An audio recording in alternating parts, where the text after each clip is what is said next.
दोस्तों, क्या आपने कभी सोचा है क्यों कुछ लोगों के जीवन में बार बार सब कुछ टूटकर बिखर जाता है जबकि वे किसी का बुरा भी नहीं करते?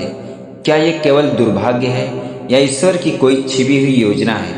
यही सवाल था केशव के मन में जब वो अपनी बांसुरी यमुना में बहाने जा रहा था।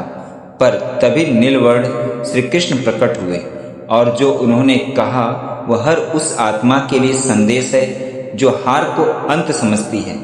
ये केवल एक कथा नहीं है बल्कि हर एक टूटी आत्मा का पुनर्जन्म है। यह एक आत्मा को झकझोर देने वाली कहानी है, एक ऐसे कलाकार केशव की जिसने अपने दर्द से भागना चाहा, लेकिन भगवान श्री कृष्ण ने उसे सिखाया कि टूटना हार नहीं, भक्ति का आरंभ है। एक दिव्य कथा जो हर उस आत्मा के लिए है जिसने प्रेम में हार कर ईश्वर को पा लिया। रात के सन्नाटे में यमुना किनारे बैठा केशव बस एक ही बात सोच रहा था, क्यों हर बार जब मैं सच्चा होता हूँ तब सब झूठ मुझे समझते हैं। उसकी आंखें लाल थी और हथेलियां मिट्टी से भिगी हुई थी। उसने मुंह उठाकर आकाश की ओर देखा।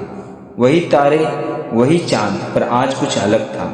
आज उसे लग रहा था कि जैसे तारे भी उससे मुंह मोड़ चुके हैं। वो एक कलाकार था, संगीत उसका प्राण था, पर जीवन की विडंबना यह थी कि उसकी रचनाएं लोग चुरा लेते थे और उसकी सच्चाई पर सब हंसते थे। जिस लड़की के लिए उसने राग लिखे वो भी चली गई, कहती हुई तू बहुत अच्छा है, पर दुनिया ऐसे लोगों से नहीं चलती।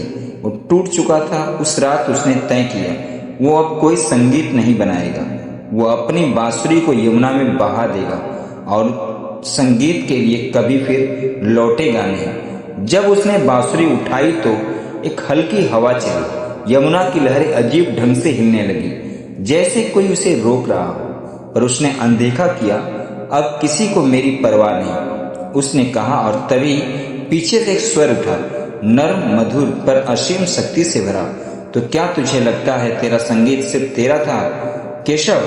वो पलट कर देखा और सामने वही खड़ा है, नीलवर्ण, मुस्कुराता हुआ मोरपंख सिर पर, आंखों में असीम करुणा लिए उसके सामने प्रकट हुए भगवान श्री कृष्ण।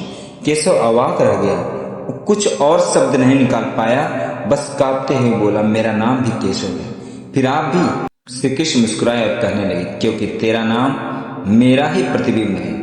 केशव वही है जो भीतर और बाहर दोनों को जीत ले, पर पहले भीतर का अंधकार जीतना पड़ता है। मेरे प्रिय, केशव रो पड़ा। मधुर मुरलीधर, मैं तो बिल्कुल ही हार गया, हर किसी से, यहाँ तक कि खुद से भी। श्री कृष्ण पास आए। उनकी दृष्टि ऐसी थी कि केशव का भय, रोष और अकेलापन एक साथ पिघल गया।